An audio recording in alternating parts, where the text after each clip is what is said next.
থেকে।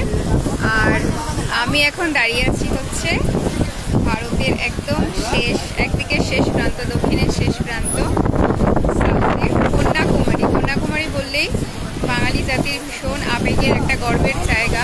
তার কারণ হচ্ছে এই যে সামনে, আমি জানি না কতটা দেখা যাচ্ছে, বিবেকানন্দ রক, ঠিক তার পাশেই আমরা দাঁড়িয়ে আছি। আর এই যে এখানে তিনটে ওশান একসাথে তাদের মিলনস্থল, ইন্ডিয়ান ওশান, আরেবিয়ান সি আর বে অফ বেঙ্গল। তো এত সুন্দর লাগছে, মানে অনুভূতিটাই আলাদা। এখানে দাঁড়িয়ে আছি, শুধু যে জল তা তো নয়, মানে আলাদা অনুভূতি। যারা এসেছেন বা যারা আসবেন, যখন এখানে দাঁড়িয়ে থাকবেন, তখন যে অনুভূতিটা হবে সেটা মানে ভাষায় প্রকাশ করার না। বাঙালি জাতি, বাঙালি কেন, Indian, as a Indian feel proud.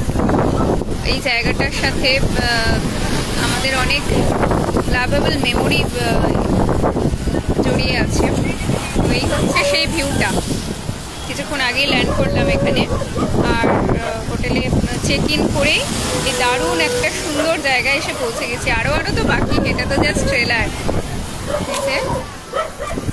এদিকে বাবা, জাস্ট সানরাইজটা হলো, আর অবিরাম উত্তাল